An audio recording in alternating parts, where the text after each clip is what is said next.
Hey everyone, welcome to another episode of Content Conversation. Today I'm joined with our CEO Ross to talk about the optimal content team design. And so Ross, we see a lot of structures of in-house teams. And I just wanted to ask, first of all, which one do you think is most typical that comes to us or that we work with? And what is the most effective? Typical can be a little bit of a split, but we're an SEO focused SEO and content agency. So we do get a lot of SEO directors, SEO managers who work with us directly. But what I'd say is not always are they the point of contact. They'll sometimes hand us off, and the handoff is what we actually find is the most effective. So that structure, this is a podcast. We encourage you to check out either the YouTube version or the show notes where we'll have an image that kind of reflects this ideal structure. Our thought process is the ideal in-house team structure, independent of whether you work with Siege or just operate on your own. Likely you're at least probably thinking about using freelancers or an agency outside, so this could make sense for you, would be to have an internal content marketing manager. And that manager then works with the agency or the freelancers on content creation. Why we think that's the most ideal structure is that content marketing manager has their own unique skill sets. They will have deep product knowledge being internal at the company. So they're a great person to have and write thought leadership content. They're also really going to get to know the brand voice and tone and be great at those things. And then be able to be the kind of final say to all those outside people who would not have that same depth, no matter how hard they try. They can essentially do most of the thought leadership, but on the reverse side, the outside companies can do the SEO work. They can do the writing, the content creation. They can get to a medium level of depth with enough expertise and background. And that's enough to write most SEO content. It's really about the execution at that point. So that's a great, using the correct resources, not overstaffing, things of that nature. And also that dynamic of the manager. If you work with that SEO manager, we love all our SEO people. They're not as they have different skill sets. They're not necessarily a brand voice and tone person. They kind of default to keyword use. And all of those things can kind of work against. And that's just one role that could work with us. There's other versions of that same kind of dynamic as well. Yeah, so it's like the SEO manager, the agency of content, and then the content marketing manager is in like the middle of that Venn diagram so that they retain their core competencies. Like the SEO manager shouldn't be bothered with writing a blog post about targeting an SEO keyword, but there's nuances too. Like the stakeholder that we interface with as an agency has to have buy-in into the strategy, but also power to get things done. Any thoughts on that, Ross?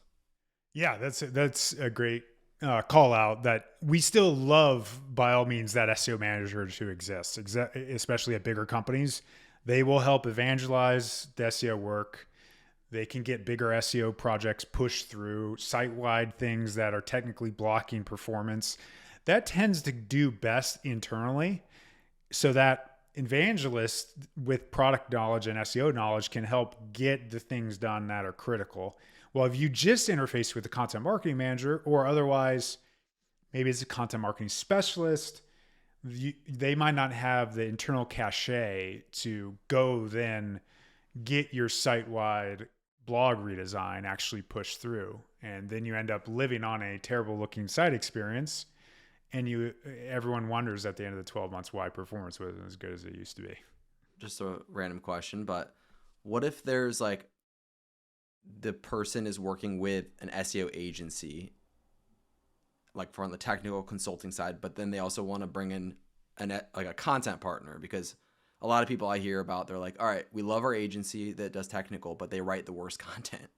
So is there a way to manage that internally? Would that be the content marketing manager who owns that relationship? In a perfect world, but what we find, and you're aware of this, Drew, some organizational structures or their headcount limitations, we might have a director of marketing on that. Mm-hmm. And then most often the problem with that is they'll kind of try to create leverage by hiring a lot of these agencies, but then they won't have the bandwidth to properly help out.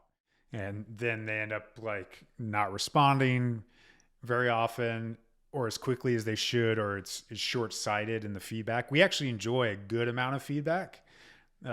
If you're just getting, that looks great, and that's the only senses you ever get, that probably is saying something about not the optimal kind of give and take. If it's like 40 paragraphs, you might be a little overstaffed. But that's often not a great sign when the director of marketing is owning so many channels. And what if that person's owning like a bunch of freelancers, but they're not consistent? Because something you said earlier about retaining like brand voice and tone and like getting up to speed on the content and the particulars and the nuances, the technical nature perhaps of an industry that the content marketing manager would have, but bringing on freelancers and maybe even agencies that have like a merry-go-round of writers, like that has to be an important factor here. What do you think about that? Yeah, true. We solved for that by having a dedicated both content marketing manager and an editor. So that editor is dedicated on the account to bring the consistency. Same with art direction. We do the same thing on the art side.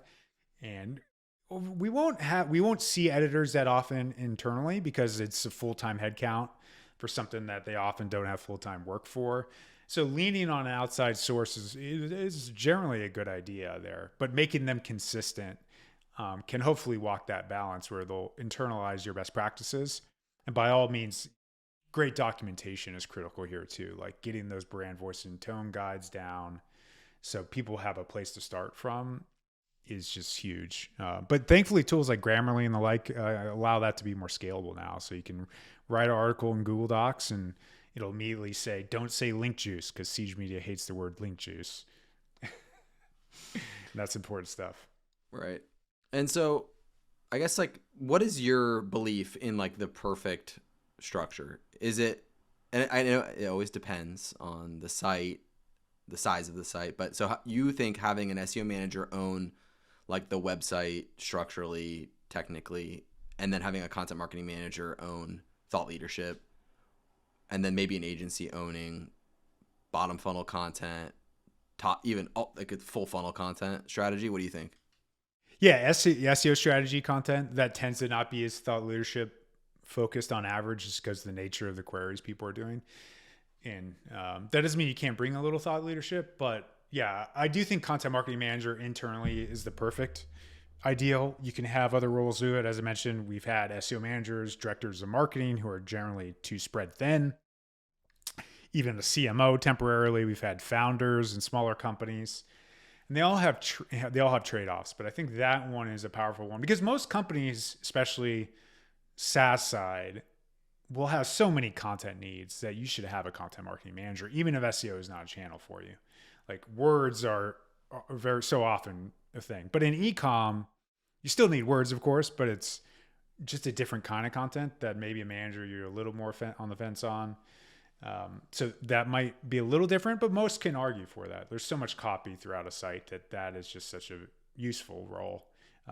And then flexing up to agency side, obviously we're biased, but whether it's agency or it's freelancers, and if that manager internally has a good SEO skill set, which is not always the case, maybe they really know HR. They had an HR background, they worked at HR SaaS companies or a fintech company, and they have finance expertise. They might not have SEO. So that's where an SEO firm kind of brings that kind of horizontal expertise, and you bring the vertical industry plus brand expertise internally. That's kind of the right intersection, is like skill set externally, brand internally, and industry internally as much as you can. But that's just a thought. I don't know if you have any pushback on that, Drew. Well, no, something you said earlier about like the trade-offs with a founder-led SEO program, which is, I think, has its benefits of like, okay, ultimate buy-in. They're going to get something done here. They're going to have the power, but they also are like more picky about what's being said and more opinionated. But what about like a PR department and like digital PR, writing content, like that link building? Is that something worth talking about?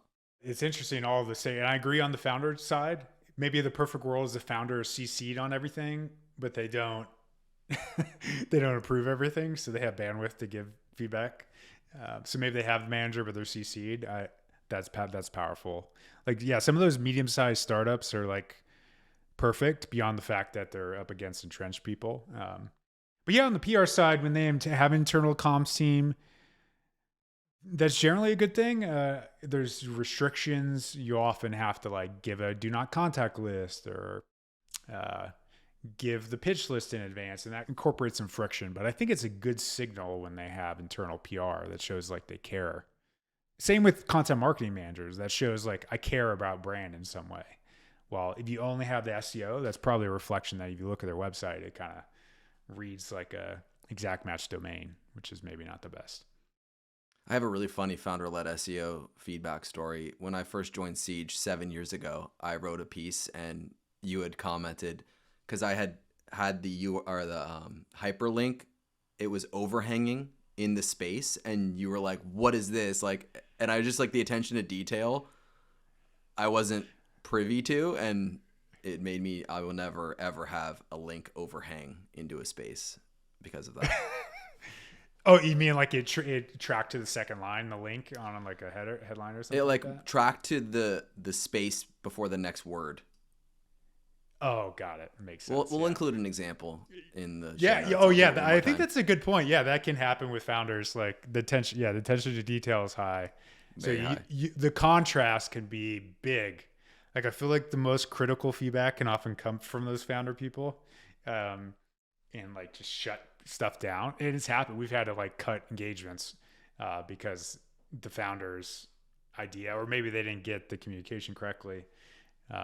But everyone's a unique snowflake in their own way. Yeah. Right.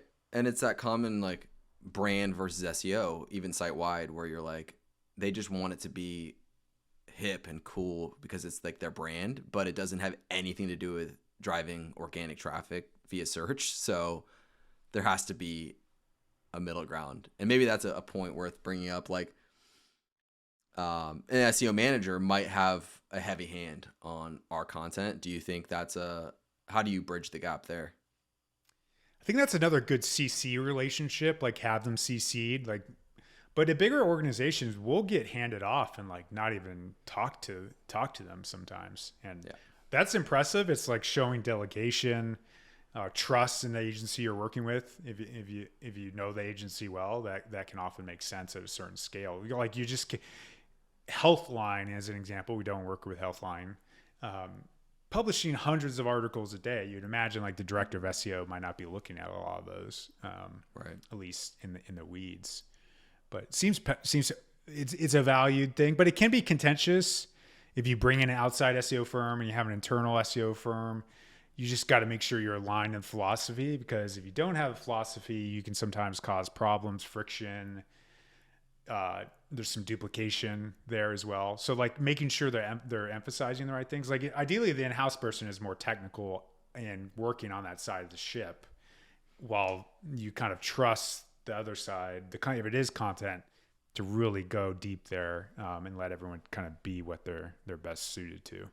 Yeah, I think if there's one takeaway from what you just said, it's have a single source of truth for everything involved, with like from SEO to content, because otherwise there will be duplication of work, of like overlapping strategy, and all that good stuff. Agreed.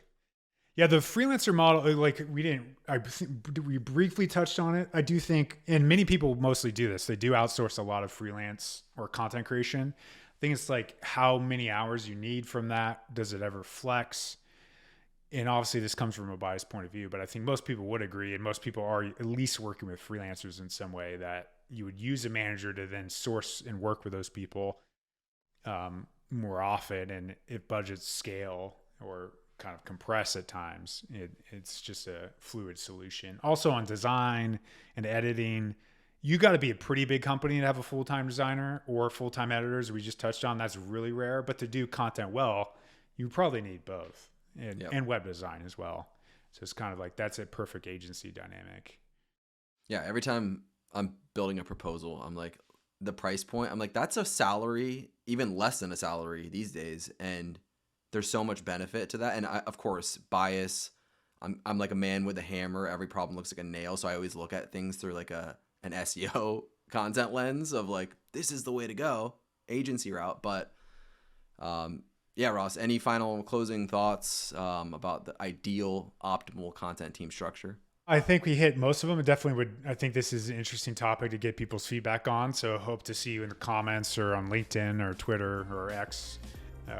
where we're sharing this to kind of. I don't think that's ever going to change. Like, people aren't going to stop saying Twitter. I prefer Twitter. Yeah, X. Yeah.